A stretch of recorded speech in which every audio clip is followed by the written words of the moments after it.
नमस्कार दोस्तों, आज की हमारी कहानी है भगवान शंकर और गरीब का भोग। एक गांव में माधव नाम का एक दूध वाला रहता था। उसके पास 2 गायें थी। वह हर सुबह उसका दूध निकालता और पूरे गांव में घूम घूम कर बेचा करता था। माधव का हर रोज का यही नियम था कि दूध बेचने के बाद उसके पास जो भी दूध बचता था उसे माधव रास्ते में शिव जी के मंदिर में शिवलिंग पर चढ़ा देता था। उसका दोस्त राजेश हर रोज उसे यह करता हुआ देखता था। एक दिन उसके मित्र राजेश ने उससे पूछा कि तू इतनी मेहनत से पूरे गांव में दूध बेचता है, फिर जो दूध बचता है उसे शिवलिंग पर क्यों चढ़ा देता है? बाकी लोग तो थोड़ा सा दूध पानी मिलाकर शिवलिंग पर चढ़ाते हैं। तुम भी बाकी बचे हुए दूध का दही, पनीर और घी बनाकर बाजार में बेचा करो, इससे तुम्हें बहुत फायदा होगा। माधव ने कहा,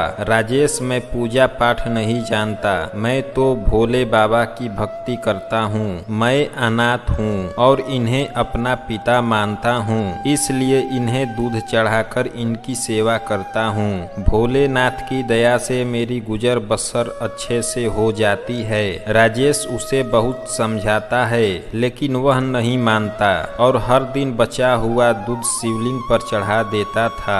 एक दिन वह शिवलिंग पर दूध चढ़ा रहा था, तभी मंदिर के पुजारी ने कहा, बेटा, हर दिन तू महादेव का अभिषेक दूध से करता है। तेरी क्या मनोकामना है जिसके लिए तू यह सब कर रहा है? माधव ने कहा, मुझे भोलेनाथ से कुछ नहीं चाहिए। मैं पूजा पाठ तो जानता नहीं हूँ। मैंने कुछ लोगों को पानी में दूध मिलाकर चढ़ाते हुए देखा तो मुझे लगा कि भोलेनाथ पानी मिला दूध पीकर कमजोर ना हो जाए, इसलिए मैं इन्हें शुद्ध दूध चढ़ा देता हूँ। यह सुनकर पुजारी बाबा हंसने लगे। वह माधव के भोलेपन और उसकी अनोखी भक्ति से बहुत हैरान थे। एक दिन गांव में बहुत बारिश हो रही थी। माधव गांव में बारिश के कारण दूध बेचने नहीं जा पाया। उसका सारा दूध बच गया। वह सारा दूध लेकर मंदिर पहुंच गया। वहां पुजारी बाबा ने उसे रोका और कहा कि बेटा, इतना दूध चढ़ाएगा तो सारा दूध पानी की तरह बह जाएगा। तब माधव ने कहा, बाबा, यह तो मेरा रोज का नियम है, मैं इसे कैसे छोड़ सकता हूँ? मैं दूध घर वापस लेकर नहीं जा सकता। तब पुजारी ने कहा, तब तुम सारे दूध की खीर बनाकर भोले बाबा को भोग लगाओ और खीर सारे गांव में बांट दो, इससे तुझे बहुत पुण्य मिलेगा। माधव को पुजारी की बात अच्छी लगी। वह गांव से खीर बनाने का सामान ले आया। मंदिर में सारे दूध की खीर बनाई। उसने भोलेनाथ का अभिषेक खीर से किया और सारे गांव में खीर बांट दी। उसके बाद माधव ने एक नियम बनाया। वह हर रोज बचा हुआ दूध शिवलिंग पर चढ़ा देता था और हर महीने में एक बार दूध नहीं बेचता था। वह उस दिन सारे दूध का खीर बनाकर भगवान को उसे भोग लगाकर गांव में बांट देता था। इधर कैलाश पर्वत पर भगवान भोलेनाथ ने यह सारी बात माँ पार्वती को बताई। तब पार्वती जी ने कहा, आपका भक्त कभी आपकी पूजा नहीं करता और ना ही कभी आपका नाम लेता है।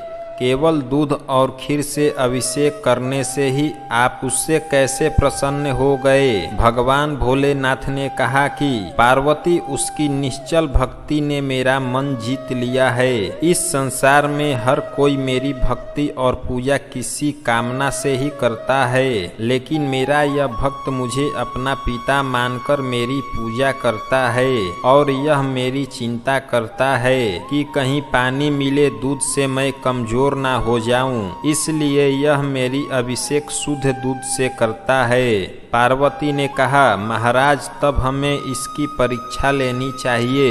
भक्त की परीक्षा लेने के लिए भगवान शिव और माँ पार्वती ने सेठ सेठानी का रूप ले लिया और माधव के घर पहुँच गए। भगवान शिव ने माधव से कहा, दूध वाले, हम तुमसे हर दिन सारा दूध दुगने दाम पर खरीद लेंगे और दूध बेचने के लिए तुम्हें पूरे गांव में भागना भी नहीं पड़ेगा। हमारा नौकर यहीं से दूध ले जाए जाएंगे और यहीं तुम्हें सारा मूल्य दे देंगे। यह सुनकर माधव ने कहा, ठीक है सेठ जी, लेकिन मैं तुम्हें सारा दूध नहीं दे सकता। मेरी गाय जितना दूध देगी उसमें से थोड़ा सा दूध मैं भोलेनाथ के अभिषेक के लिए रखूंगा, बाकी आप चाहे तो खरीद सकते हैं। तब पार्वती जी ने कहा, हमें तो बहुत सारा दूध चाहिए, इसलिए सारे दूध दे दो, भले ही दाम 4 गुने ले लो। माधव बोला, नहीं, मैं अपने भोलेनाथ को भूखा नहीं रख सकता। तुम्हें दूध लेना है तो लो, नहीं तो चले जाओ। यह सुनकर सेठ सेठानी वहां से चले गए और कुछ दूर जाकर ब्राह्मण ब्राह्मणी का वेश बनाकर बैठ गए। माधव जब सारे गांव में दूध बेचकर मंदिर जा रहा था, तब उसे किसी की रोने की आवाज सुनाई दी। वह उसके पास गया तो देखा ब्राह्मणी बैठी रो रही थी। तब माधव ने रोने का कारण पूछा तो उन्होंने बताया कि मैं और मेरी पति कई दिनों से भूखे हैं। माधव ने अपना सारा दूध उसको दे दिया। उन्होंने सारा दूध पी लिया।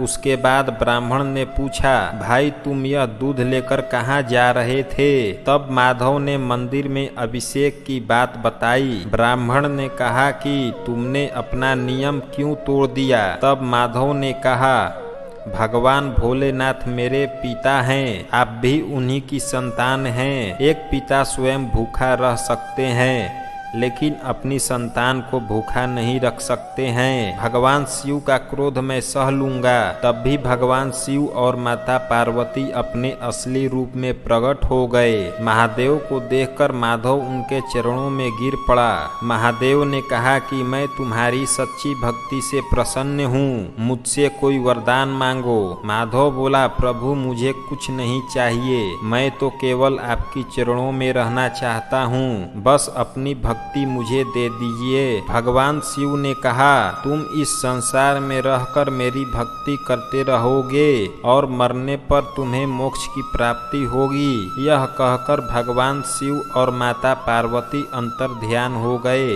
वीडियो को अंत तक देखने के लिए धन्यवाद दोस्तों।